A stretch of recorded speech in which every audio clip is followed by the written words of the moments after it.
Today we'll be discussing the career of actor and comedian Martin Short, and we'll be discussing colonoscopies. This is Doctor versus Comedian.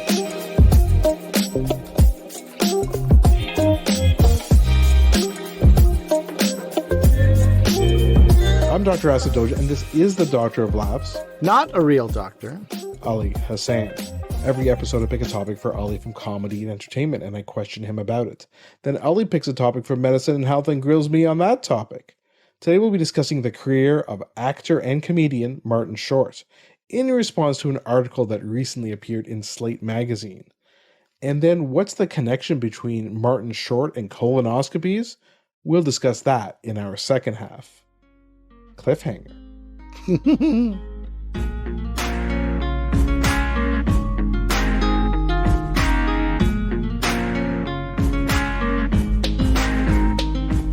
Okay, Ali, let's get started right away. I want to talk about Martin Short and this article that appeared in Slate magazine. I double your It's a bit of a lame article, but we'll talk about that in bit of a time. lame, dude. Please. That's an understatement. Yeah, God, yes. Okay. Let's talk a bit about Martin Short, the actor, comedian, legend. We'll talk a bit about his background, and then we can get into this article and our thoughts on it and him. Martin Short, Ali, was born in Hamilton, Ontario, Steeltown. The Hammer, best thing to come out of the Hammer, as far as I'm concerned. Yes, he was the youngest of 5 children. His mother was a concert mistress of the Hamilton Symphony Orchestra. Do you know what a concert mistress is, Ali? I had to look that up. No, but I do know that you're not being sexist on purpose. That's what they were called. That's what they're called. Correct me if I'm wrong. If anybody who's into concerts and orchestras, etc., they are the first chair violin, I believe. So it's like the next most important person in the orchestra after the conductor. From my right. So it's either the concert master or the first chair or the leader in the UK. They call them the leader in the UK. Yeah, so there we go. So yeah, which are, gender neutral terms, first chair and leader. Yeah, probably better. Yes, exactly. Well, anyway, that's what she went by back in the days. And his dad was an executive with Stelco. Stelco is the huge Canadian steel company based in Hamilton. Hamilton, for those of you who don't know. My enemy, actually, because I worked with DeFasco. Oh, you did? For 4 months on a work term, and I hated it, so it's not really my enemy. I just made that up for fun, yeah. But one of the big steel, Hamilton is a working class town known as a steel town, similar to, some of the big steel towns in the U.S., so like Pittsburgh, for example. So yeah, so it's a big industry there. And so he, very sad actually. Do you know his brother, I think, died when Martin Short was about 12? And then both his parents, I think by about age 20, he lost both his parents. One to stroke and one to cancer, I believe. So really, I did really know that, sad. and I'm going to bring that up again in a few minutes for another reason. But yeah. Okay, for sure. He went to McMaster University. Guess who else, guys, went to McMaster University? Right here. Yes. Ali Hassan. That's right, exactly. Barely squeaked by, but I did it. Martin Short, and we'll go over some interesting trivia about Martin Short in a second, but one piece of trivia, he graduated with a degree in social work. Very interesting. After that, in 1972, he was in a Toronto production of Godspell. I'm not sure how he got involved in that because he's a social worker, but he met a bunch of people there who everybody knows. Victor Garber, Gilda Radner, Eugene Levy, Dave Thomas, Andrew Martin, and musical director was? Yeah, Paul Schaefer. Yeah, so... Amazing. I mean, this is really like a crazy crew of Canadians here, and this is amazing. And then I think, obviously those guys like Dave Thomas, Eugene Levy, they kind of pushed him more towards comedy. And then, of course, Second City, SCTV, Second City Television, which was huge. And then afterwards, Saturday Night Live, and then everything else he did afterwards. That's kind of his brief background. Ali, I thought we would maybe, again, as people know who listen to our podcast, we try to not necessarily go through, his career in chronological order. let's maybe, do you have any interesting pieces of trivia you want to mention from what you've read about him? We'll go through our favorite characters in a sec, but I actually do have something to mention. So one of the greatest things that you can get from Martin Short is by listening to his interviews. Normally they're on the shorter side, they're television interviews, but if you can find like a podcast interview with Martin Short, it's really like, it is entertainment for all the senses. I mean, it is really something. You get a feel for how quick-witted he is. You get a feel for how he can jab people and dismantle them jokingly, obviously, in good fun. You get a good feel for how hard he's worked, his low times, his high times. And also you get a feel for, depending on what you're listening to, and I heard this on Smart Lists, a podcast which we reference from time to time here. I think that's something you should listen to. I don't know. Did you catch that, Asif? The that Smart episode? List with Martin Short? No. So he talks about, and I think it's Will Arnett who brings this up and says, hey, you have this like thing, this like categories, these 9 categories. Can you talk about that? So basically, Martin Short goes on to talk about this thing that he started this when he was in his 30s and he felt like his career might be over.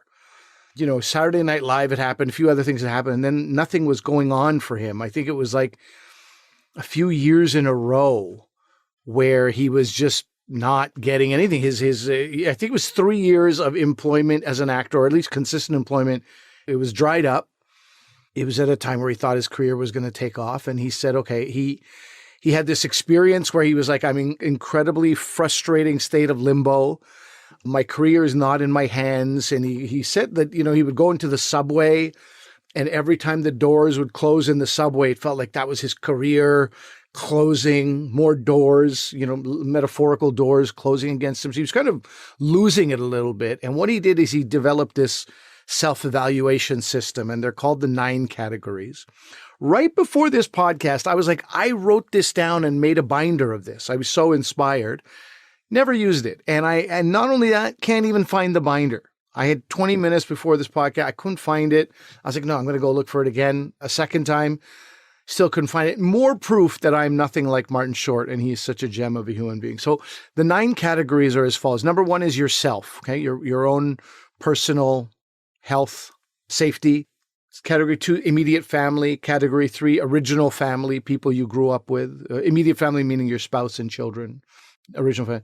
Number 4 is friends. Number 5 is money. Number 6 is career. Number 7 is creativity. 8 is discipline. 9 is lifestyle. And we'll include a link to this in our show notes. And basically every year he would sit down and work through each category, take an inventory of his life. What is he doing well? What is he not doing well? What does he need to work on? And I think from a year it went to even more often than that. And it's a book like he pulls it out when friends are over to show them. He's very open about this. And his idea was, rather than get emotional about stuff he can't understand, why not approach life logically and take control of certain things that are not going a certain well? And he's had a pretty phenomenal career despite, various tragedies and low moments and, these, as he called this, cold streak, I guess, that he was on in show business. So I found that very inspirational at the time. I still do. I'm too lazy to work on this myself, but I did feel like it's something I should share. That's amazing. I didn't know about that at all, but we will definitely link to that. My trivia stuff is not quite as interesting. One, he played the Cat in the Hat in the animated TV series Cat in the Hat. Knows a lot about that. My kids watched that. That was on from 2010 to 2013. So in 2013, he had a coin made by the Royal Canadian Mint. I don't think it was widely in circulation. I think it was a commemorative coin that was made. It was called Martin Short Presents Canada. So on one side was the Queen, which is always on our money. And I guess the King is now on our money. I haven't seen a new coin or dollar bill with the King, but anyway. I don't deal in coins, Asif. I have no idea what you're talking about. We also have bills, but anyway. He's all electronic now. Actually, he's all Dogecoin now, and Bitcoin. No, he's not. Anyway, so he has this coin, and one side of it is the Queen. The other side is his summer home, which is in Muskoka, Ontario, on Lake Rosso. So that's kind of what they did to commemorate Martin Short. Interestingly, Ali, the value of the coin was $3. And at first, when I read that, I'm like, okay, this is a typo. Somebody made a joke about this. It's a $3 bill, $3 coin. But that's true. It's what it was. So that's basically it. They made 15,000 of them. That's it. So it's a limited edition. And obviously, people who collect coins would probably be very interested in buying this. Okay, so one more piece of trivia before we get into this article. It's kind of sad, but yet it shows what an amazing person he is, which is, again, we're refuting this article we're about to talk about in a few minutes. So he, being Martin Short, was on the Today Show, and Kathy Lee Gifford, this was about 2012 or so, he was on the show, and Kathy Lee Gifford asked him in an interview, you and Nancy have got one of the greatest marriages of anybody in show business. How many years is it for you guys? And he says, oh, it's 36 years. And she asked why they were still so madly in love. And he said, oh, because I'm cute. And then they kind of moved along. His wife had been dead for several years when she asked this question. Yeah, when you frame it that way, people might be like, had he lost his mind and he thought she was still alive? No, he was quite aware that she had passed away. It's a really great story about Martin Short, because also he's very capable of being the guy who goes, it's tough to love a corpse, but I do my best. Like, he could do that. He's very sharp and razor tongued or what, silver tongued devil. I don't know what you want to call it. Razor wit. But yeah, that's kind of him to do it. He even got an apology from Kathy Lee afterwards, and he accepted the apology, saying on live television, people make mistakes. There's no ill will intended. Who says that in this day? I mean, this is fantastic. Fantastic. Yeah. It's a sad error, and he was totally gracious about it and understands, he doesn't call for the cancellation of Kathy Lee Gifford. He's just not that kind of person. So I think, like I said, this kind of segues into this article and why I think it's so ridiculous. So we can hear the bile in your mouth. I know. So you actually sent this to me a little while ago, a couple of weeks ago. And I'm like, what is this? So basically, it's an article in Slate magazine, and it is entitled, Why We Keep Putting Up with Martin Short. And the author's premise is, I know that I'm not the only one who finds Ed Grimley, one of Martin Short's characters, and Martin Short in general, unbelievably annoying. The author states that he finds Martin Short's whole shtick exhausting, sweaty, and desperately unfunny. And, well, let's leave it at that. I don't even want to talk about this author's name. I don't want to give him any more publicity because I think so little of him. But what did you think, Ollie, when you read this? You heard the headline and then you read the article. Well, I think I can't think of too many things that were quite as gross as this, as far as articles about a particular, we've recently talked about Hassan Minhaj as well, what felt like maybe a hit piece and this and that, and there was something to it. This was really quite gross. And let me just illustrate this best by, I pulled up the article here, and he starts with an introduction. As you said, Asif, he's asking, I know I'm not the only one, he's saying, and, when asked about do people like him or not like him, Martin Short said in an interview, you're never going to win certain people over. All I can say is if I had dinner with them, I'd probably be bored. That's the only thing I can say back to those bastards. And then this author says, I am one of those bastards. I find his whole shtick exhausting, sweat, right? Then he goes on in that same first chunk to talk about what's funniest about Martin Short, I believe, is that despite this exhibitionist stage presence, it seems that in real life, he's mostly a calm, well-adjusted guy, friend to many, loving husband and father. If he had dinner with me, perhaps he would be bored, but I bet I would find him a lovely gent. Okay? What are you doing here? So? And then goes, but really, I'd ask him at the end of the meal, why are you being like this? And then there's those 3 asterisks to suggest we're starting the article for real. But I mean, we're talking about like a less than an inch gap. And he goes, Short grew up in Hamilton, Ontario, endured some terrible tragedies before he even reached adulthood. His oldest brother died in a car accident when Short was 12. By the time he's 20, both his parents had gotten sick and died.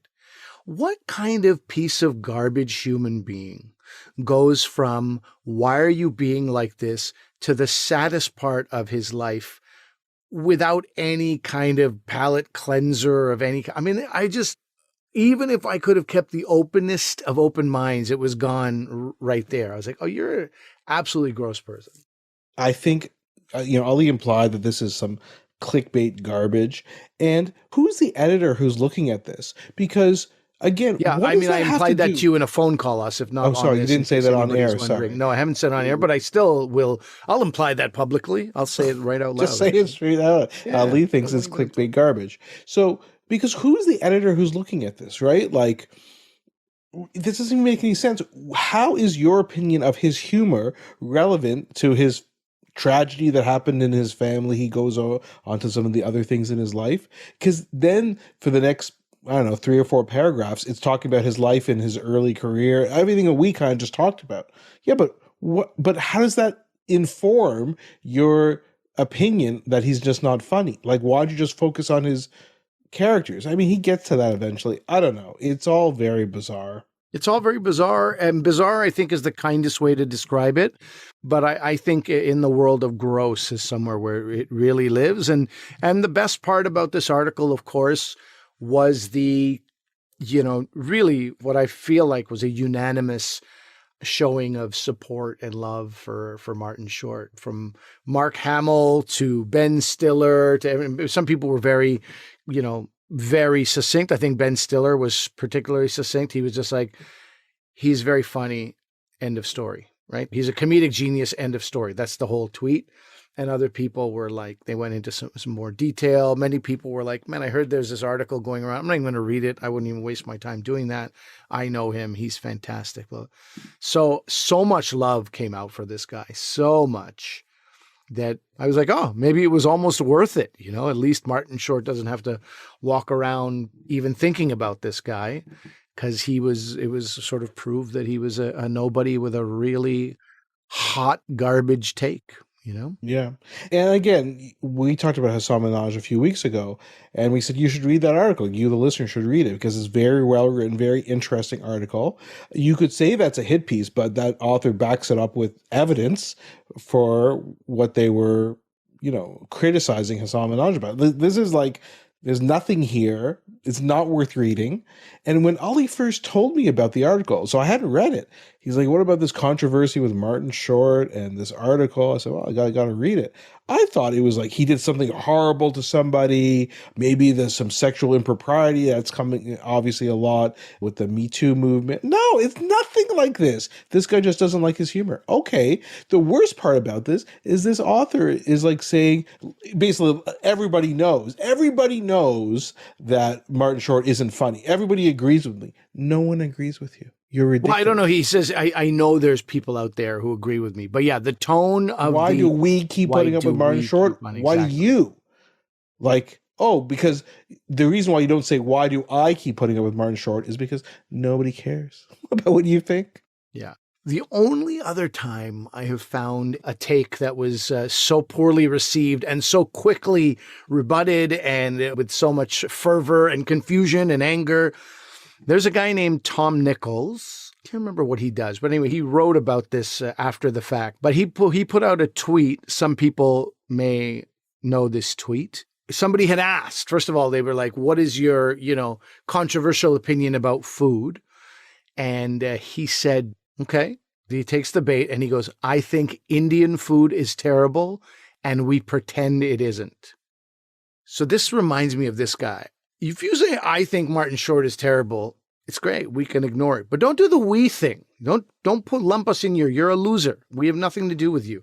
That's what this guy did. I think Indian food is terrible. That's fine. That's your take. Who knows what's going on in your mouth? We pretend it isn't. Really, really irked a lot of people. So even like Padma Lakshmi weighed in. Do you not have taste buds? She's asking prominent, attorneys and authors. One guy just unfollow, and people just ripped him apart. Some people were like, I want to know where you've been eating. Other people are just like, saying that there's a darker motives behind this. This is like history of colonialism and oppression in one tweet. I mean, it was crazy, the response. Yeah, I mean, maybe it's a bit much, but I get where they're coming from. Yeah. He tried to say it with a little bit of tongue-in-cheek sense of humor, but nobody took it as such. But that's the only time I've felt anything. I was definitely reminded of that. as I read this. But yeah, both of them are morons. What do you want? I mean, why don't we instead, you and I, talk about, I think we both agree Martin Short is a comedic genius. Why don't we talk about, each pick a couple of our favorite performances from Martin Short? Yeah, sounds or good. Characters or bits, maybe? Yep. Well, I go first since it was my idea. Do it. Most of mine are from, it's interesting. A lot of his characters actually originated in SCTV, and then he migrated them to Saturday Night Live. I couldn't believe it when I looked it up. He was only on SNL for one season. One season. It's one of the craziest things. It's one of the 84 to craziest 85. things. I think it was the first year I started watching Saturday Night Live. I think I've told the story before. My sister and I would stay up, so it's about 10 years old when this came out. I loved it so much, and I thought his characters were so funny. So I'll pick two from there and one from elsewhere. So Jackie Rogers Jr., who's like an albino kind of singer. There was also Jackie Rogers Sr., who I believe he also played, who was mauled to death by a mountain lion during a comeback special. I mean, it's just such a crazy character. It's ridiculous. Ed Grimley is one of my favorite characters of all time from SNL. I think just so funny, a lot of physical humor, just a great, great character. And then the one I like that's more recent is Jiminy Glick, who is this interviewer who interviews celebrities, and basically he just makes fun of the celebrities to their faces when he's interviewing them. And just go pull up, I was laughing out loud watching some of these last night on YouTube. Just go pull some of them up. So funny. And this is how Martin Short is funny, because he interviews Kurt Russell, Larry David, Jerry Seinfeld, Ricky Gervais, and they can't hold their laughter. They can't even keep it together when they're being interviewed by him. And then you watch the more recent Between Two Ferns with Zach Galifianakis, where he's kind of dismissive and rude, which is also brilliant. But it's clearly, informed by Jiminy Glick. Like, that is who invented this kind of these ridiculous interviews with celebrities. Anyway, really funny stuff. So those will be my... It's kind of ironic. He's had two talk shows that didn't last. One just a few episodes, one maybe a full season. But in character, I kind of want to say he could be more himself in character and be funnier, where maybe people are like, oh, we don't want an earnest Martin Short. We want characters. That's who we got to know and love from the beginning, right? As soon as we knew him, it was always characters. What about you?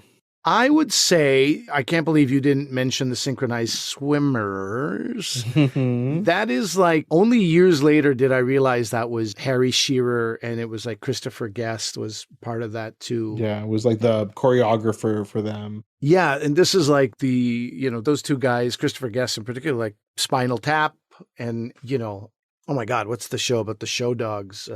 Best in Show. Best in Show. Show dogs. And a bunch of other stuff. It's all worth watching. It's all so, so well done. And it's got this same or similar cast anyway of incredible Hollywood pedigree. Very, very wonderful actors. And that sketch was ridiculous. I was like, how do you do this? This is how can you not laugh? I honestly was baffled by how funny and ridiculous it was. But he plays this very stupid guy who's not a strong swimmer, quote unquote, who's part of a synchronized swimming team. But it's just done so earnestly, like in the mockumentary style, which I didn't understand in the mid 80s at all. Yeah. Cause this was right after Spinal Tap came out. Christopher Guest, Harry Shearer were kind of recruited to SNL. Yeah. So funny. Amazing. Yeah. He also, I felt like, Chevy Chase and Steve Martin were major heavyweights at the time, and the three of them were the three amigos together. Oh, yeah, of course. And I remember thinking even at the time, I wonder if Martin Short will be able to roll with this. But old Nettie Niederlander did a really good job, and I enjoyed it a lot. And it really gave me some feeling that this guy's fantastic and he can keep up with the best of them. I also liked something many years ago, and to be honest, I haven't watched it in a long time, and I have to go back before I can. But this is another film, and then I'm going to mention one of my favorite roles recently. But The Three Fugitives. Do you remember Three Fugitives? It was with Nick Nolte. No. So it's like a Gerard Depardieu movie from France, Les Fugitifs, I guess. And it's one of these classics. And then Nick Nolte and Martin Short. So Nick Nolte is a bank robber, and he gets taken hostage by Martin Short's character, who's another bank robber who's coming in, I think, to rob the same bank. And so they take Nick Nolte hostage, but he doesn't know what he's doing. I mean, I remember this being very, very entertaining. James Earl Jones, Alan Ruck. Wow. Yeah. Okay. I don't know. Worth looking back into. I'm sure. Mm-hmm. I'm sure of it. And the same guy who directed the French one, Francis Weber, also directed this Three Fugitives one. Yeah, I'm going to say look into it. I believe it'll be good. But then, more recently, even though it's not really that recent, his role of Uncle Jack in Arrested Development. Now, IMDb says one episode. I think it was more than that. I think he was on more than one too. Yeah. Yeah, I think it was 3 episodes. But some of the lines from that, you can go to, there's an Arrested Development, fandom.com wiki, and they have the transcripts of all the episodes. And if there was ever a rabbit hole that I would go down and just lose like a half a day in, more than any YouTube, it's Arrested Development scripts. And I almost got lost yesterday as I was looking at some of his lines when he just goes, release, and like his bodyguard throws him. It's the most obscene character. I can't even believe it. It's somebody, whoever created that character, I can't imagine they did it for anybody other than Martin Short. He does it so well. Mm-hmm. No, absolutely. I totally agree. 2 more ones I'll mention just before we go. I know I said I only had 3, but now I just thought 2 more. I thought when you were talking about an early movie with Martin Short, Three Amigos, Three Fugitives, as you said, I like Inner Space. I thought Inner Space was a great movie. Maybe it doesn't hold up, but I loved it back in the day. Inner Space, Dennis Quaid plays like an army guy who gets shrunk down. It's like Fantastic Voyage, and accidentally gets injected into Martin Short's body. You have all the physical comedy with Martin Short, and then, Dennis Quaid trying to escape from being trapped in his body. Meg Ryan is in it. That's where Dennis Quaid and Meg Ryan first met. So that I still love that movie. And of course, we can't forget about Only Murders in the Building. We've talked about it before on the podcast. Yeah. I mean, it is just a great performance. Again, I just don't understand this article. It's laugh out loud funny with Martin Short's lines. And even if he didn't write them, if he's maybe, I know he improvs a lot of his lines, but even if he's just saying them, the way he says it, he's a comedic actor. It's these funny lines. So his character, Oliver Putnam, in Only Murders in the Building, again, fantastic. Not as good as Uncle Jack, but fantastic. So anyway, remember when he's looking at Lindsay and he's like, Lucille, why, you look younger than you did the day no, you old fool, I'm Lucille. Like the chaos in the room, and he's like, swoop me and then throw me on this guy. And then he throws him on Buster. And then he goes, look at that. I pinned him. I pinned the army man. It's really like the chaos. They have some clips of it on YouTube, so people should check that out. Please check that out.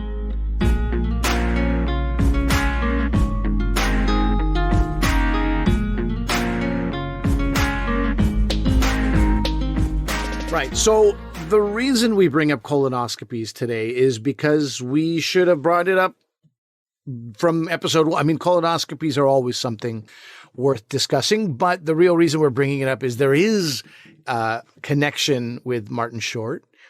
He and Steve Martin and Tom Hanks have colonoscopy parties, and they're as messy as you can imagine. No, they're not. They go to the doctor, but it's like a party. They make it like, it's kind of like a date, It's like date afternoon, date night. They go for lunch afterwards, or enjoy each other's company. But they make it a thing where they can go together, which I really like, because I don't know anyone who's like, can't wait to get my colonoscopy. Mm-hmm. You need reasons to go, and you need reasons to incentivize going to a colonoscopy.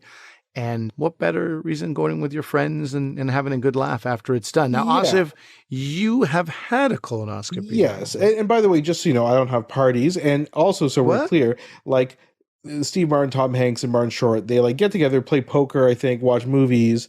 And then, of course, they're taking the laxatives that you have to take for a colonoscopy, which we'll talk about in a second. And they just eat Jell-O. That's it, because that's all you can eat. And then the next day, I think they each go to their own doctors and have the procedure done. I don't think the doctor comes to the place and they all are in the same room or something weird like that. No, that's that's way less fun than I thought it was. All right, still yes, yeah. Good. So I have had one, so I thought it would be good talk people through it about what it's all about. And Yeah. You had one for particular reasons, or was it an age thing? Let's talk about what is the reason to get a colonoscopy. What are you looking for in there? Yeah. So, well, most people have it, if they have a family history of colon cancer or polyps, it's recommended. But if you have Before what age? Is there an age around that if it's in your so genes? usually it's after age 50 that you should be screened, but it's going to be earlier if you have a family history, right? But why you also would have it if you had blood in your stool or like a change in your bowel habits, or say you have abdominal pain that, you don't know the cause for, like, or having like constant constipation or diarrhea, like, which is, abnormal for you personally, then you'd want to look into that. Because some people may have something, which again, we can talk about in a future episode, like colitis, like ulcerative colitis, Crohn's disease, maybe you need to look into that if that's a possibility, what we call inflammatory bowel disease. Some people just will have a low blood count, so anemia, right? And one cause of anemia is you could be losing blood through your digestive tract and your stool. So that's one reason. So because of that, that's part of the investigations for unexplained anemia. And again, like we said, the screening for polyps, colon cancer, we did a whole episode on colon cancer before, but we're talking about the colonoscopy aspect of the screening. Okay, so what does the procedure entail? A prostate exam is what is known as a digital exam. We've talked about that on this show, meaning using a finger. Colonoscopy, obviously, you're going further into the body. So, what is it? A full arm? Or? Yeah, the one you're talking about is a prostate, but full arm, oh my God. No, this uses a camera, a flexible scope camera, so they can visually take a look at it. And the advantage of this, instead of just being a picture, like say an X-ray or MRI, this you can look with a camera, but if you need to take a sample or a biopsy or even remove a polyp, you can do that and send that for analysis. Or if you see some bleeding, you can try and cauterize the bleeding and stop the bleeding, right? That'll be another indication for doing a colonoscopy. Okay, you have to excuse the ignorance on this question, but like you're going to a fairly, depending on the body, a fairly congested place, I imagine. Like, how does that camera continue to have a view in there? Do you know what I mean? You ever get a piece of lettuce just covering your view? So let me talk about the procedure first, and then we'll talk about what the prep is, because that's the whole point. That's where the prep. Okay. Yeah. So the procedure basically, like you go in, I don't mind telling people what happens. So you're gonna go in, do this prep beforehand, which we'll get into, and you go in and you change into a hospital gown. You lie on your side because that's the easiest way to access, and then almost always they give you a medicine to put you to sleep. You're not completely asleep, but you probably won't remember the procedure for most of it. Oh, wow. So they'll give you what's called a conscious sedation. You lie down, and it takes about 30 to 45 minutes, and then you wake up. Now, I actually woke up during my colonoscopy, which is not that big of a deal. And I do recommend, by the way, sedation for people, because as Ollie was getting at, you have to actually insert air into the colon to get it to, expand so you can get a good view of everything. Right? If everything's collapsed down, you can't see that well. And of course, there's a light on the camera because there's no lights in your body. So you have to do all these things. So you have to inject air, you have the light on the camera, and then they look around. So yeah, I was awake during it, but I mean, it didn't hurt or anything because they had given me the pain meds. And it is kind of strange to be in that position with a colonoscopy, probe inserted, and you're just having a chat, and they're like, "Oh, hey, you're a doctor. Let's show you what we can see here." And the guy goes, "I'm not a doctor," and you're like, "What? What are you doing?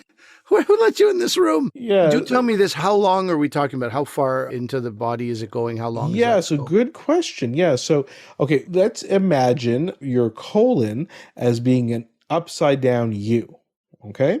So if we're looking at an upside down U and you're facing the U, the right part is what's called the descending colon, and it descends and goes all the way out through the rectum, which is the last part of the colon before the anus. Okay, so now if you can think about, if that's what the anus is and the rectum, so the colonoscopy starts there, goes all the way up, and has to curl downwards to horizontal side of the U, then it goes across, that's the transverse colon, then it goes back down the other way. So, but because food is going out, a certain way. So it goes ascending colon, transverse, distal colon, rectum, and then anus. So that's basically how, but of course they're going in the reverse order because they're starting at the end, right? So yes, and then to do a perfectly good colonoscopy, you have to look at all those spots, and you get to an area called the cecum, which is the juncture where the small intestine turns into the large intestine. So. And you can't go further than that? That's where you end? You could, but that's not really indicated or done in these patients because of some of the complications involved. So, okay, let's talk about the prep then. You were going to mention, how does one prep for this the day before? Yeah, so you'll get an information sheet for this, and several days before the procedure, you have to refrain from eating things that are not going to be easily digested. So a lot of things that we recommend to eat to help with your digestion, we don't want to do before a colonoscopy, because when you think about eating things with, say, lots of fiber and vegetables and stuff like that, but so a lot of those things are not digested that well, and they come through your intestines and then you're through your colon, which is good because that's having things with lots of fiber and vegetables and fruits, that's cleaning out your bowels, right? And preventing constipation. So that's good, right?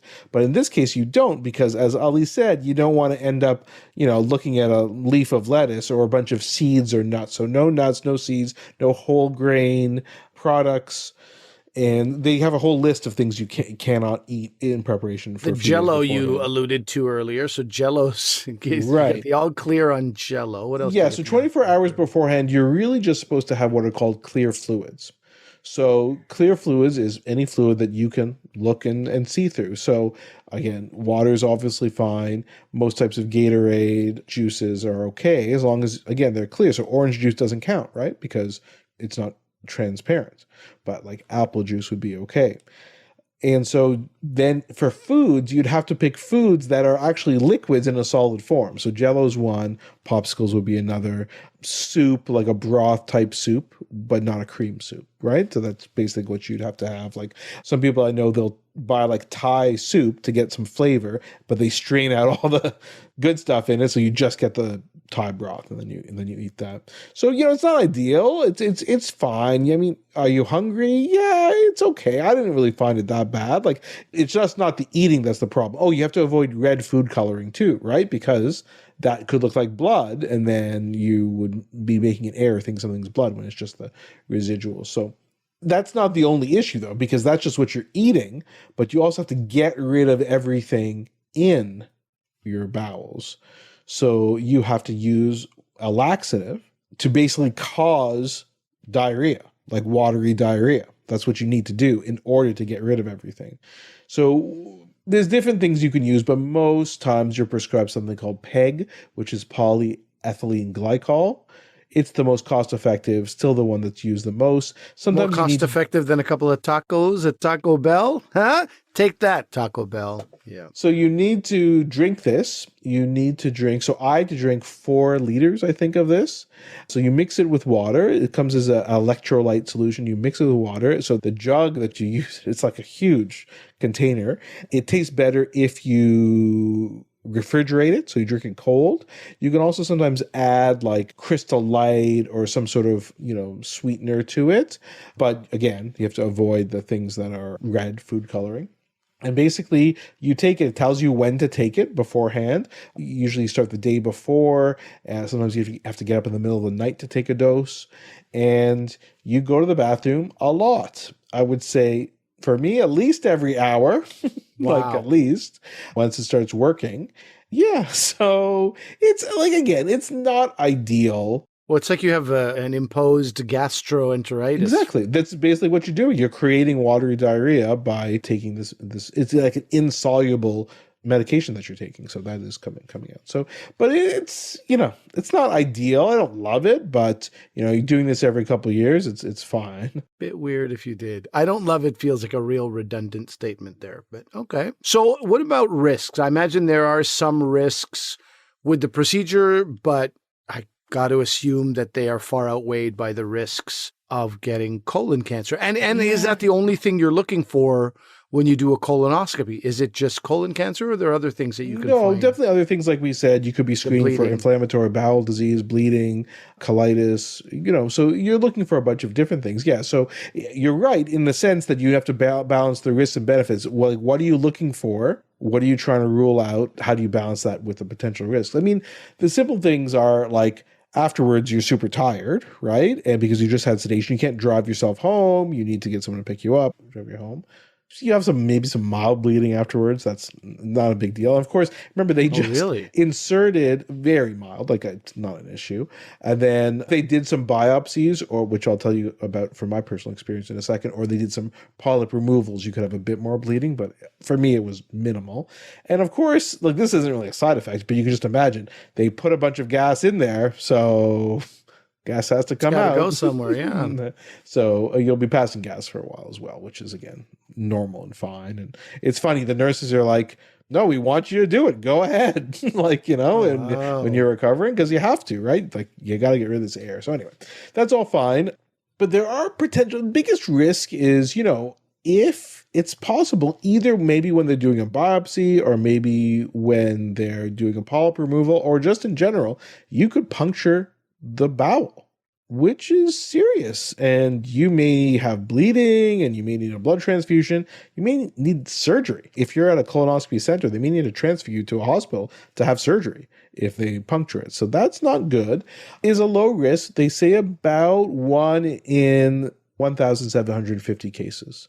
So it's not impossible, but it's not nothing. It's not nothing. So, you need to think about that as a possibility. Okay, so who should get a colonoscopy? We haven't even talked about that yet. Is this across genders, across age groups, or generally, from what I understood, it's over 50? And I thought there was more of a sort of a male leaning towards it. Is there any truth to that?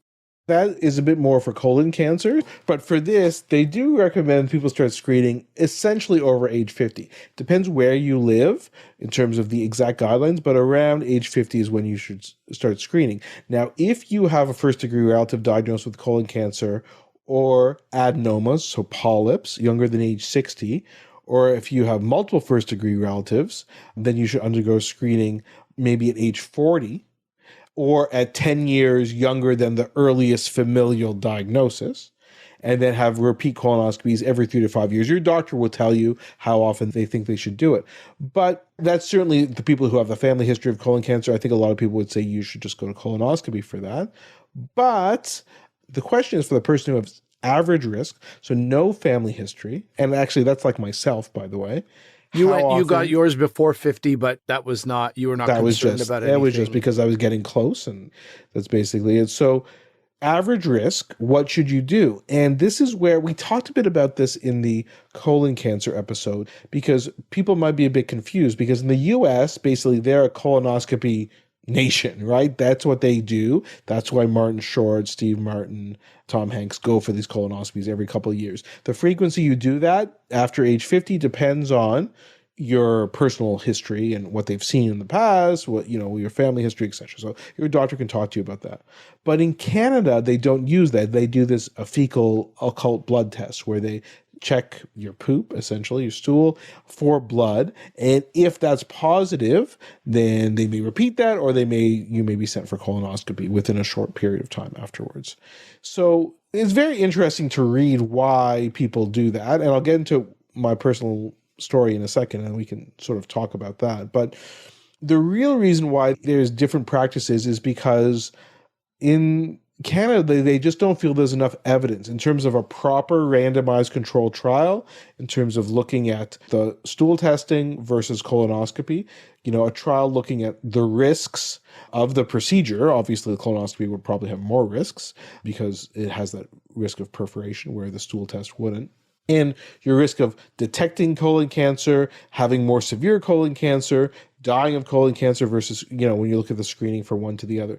So because there's insufficient evidence, the Canadian guidelines, and again, I'm oversimplifying things quite a bit, suggest doing the blood test because we don't have the evidence to say one or the other. So, they're erring on the side of doing the test that appears to be equivalent and maybe has less risks. But the US doesn't do that. And so I'll link to an article where it actually has some US people commenting on why they think Canadians, made this decision. So it is interesting because they're looking at kind of externally. Yeah, Asif, I don't know if our listeners were this ready to get this far up in your colon today, but why don't you tell people about what was found when you got your colonoscopy done? Yeah, and so this is why I wanted to talk about it, actually, because I was super surprised. So remember, we talked about the different parts of the colon, right? We talked about the one that's the part that's closest to the rectum and anus, that's the descending colon. Then the one that goes across the top, that top part Transverse. of the U. Transverse, good one. See, I'll actually The only thing I remember. remember. And then the other one is Ascending. the ascending, right?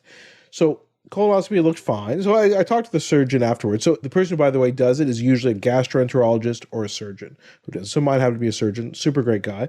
He's like, yeah, we found 2 polyps in your ascending colon. So in other words, the part of the colon is very far away from the rectum, right? And they were precancerous. In other words, what he said was, if you, say, didn't go for this screening and never got this done, you would have developed colon cancer from these lesions in like 10 years. So I'm like, oh, wow. Okay. So he's like, it's a good thing that you came in and decided to do that. So how are the polyps treated then? What do you do for that? That's a second procedure? No, they were taken off immediately at the time of the thing. So he's like, yep, I think I got them all, as in removed them completely. And the pathology from when they looked at the polyps underneath the microscope, that looked fine. So he said, no, in a couple of years, come back, I'll do it again, make sure there's no other polyps, make sure everything is good. But so far, you're good. So that was a bit shocking to me because I don't have a history of colon cancer or polyps in my family. And of course, if you notice that, his recommendation was that first degree relatives of mine should also be screened. So then you have to tell your family, like, anybody who's over 40 who's my first degree relative should be screened as well. So it was a bit surprising. And what he said to me, and I don't know, honestly, I don't know the evidence about this. I'm just trusting his experience. His point is these lesions were on the ascending colon, the furthest point away from your rectum. So the chance of them having some bleeding, and that bleeding travels all the way down, transverse, then the descending, then to the rectum, and then being picked up on a fecal blood test is very unlikely. So he says, in other words, I bet his opinion, from what he saw from me, these would not have been picked up. And I would have just screened negative, and I would have done that once, probably at age 50, maybe not done again for quite some time. And he's like, and then you would have had colon cancer. He said, you saved your life coming in. So it's good that you did. And I'm like, wow, okay. So that's kind of a heavy thing to hear. Now, we talk about anecdotes aren't evidence. Just because I had this doesn't mean that, it means it's the right thing for everybody. And it's certainly not saying that the Canadian government should change their viewpoints or anything like that. But I will say the people who do colonoscopies, they argue the problem is you're not just screening for colon cancer when you do it. You're screening for polyps that could turn into colon cancer. And the difference between just doing the fecal blood test and the colonoscopy is a investigation and a treatment, which is kind of the first thing we talked about, right? It looks to see if there's something there, but if you do see a polyp, you can do something immediately about it instead of just screening for it, then going for a colonoscopy. And he says, if you're removing these polyps, then you're preventing colon cancer, which is a lot different than screening for colon cancer. So that's kind of, I'm summarizing a bit here, the argument that they make in the US about it. And there are some, I'll link to this, which is kind of a opinion piece by some gastroenterologists and surgeons in Canada, where they basically say that places that actually do screening more with colonoscopy than these other tests have lower rates of colon cancer. And they're saying that's because you're preventing it, because you're removing all these polyps that you find. So, I don't know. It is an interesting debate to have. I don't think if you, Ali, or one of our listeners said, and you're over 50 and you went to your doctor, you said, I prefer to have a colonoscopy rather than a fecal test. I think most family doctors would refer you, and most gastroenterologists and general surgeons would see you. So again, I think a better way to look at this, though, maybe is any kind of screening is better than no screening. So what I'm telling people is don't ignore this after age 50 for sure. And definitely if you have a family history, then you should see your doctor, talk about the different options, but just doing nothing, I don't think is a good idea. And like I said, I could only base my concern off my experience where I didn't have any family history. I really had no reason to worry about this, but that's just because colon cancer is very common in the world.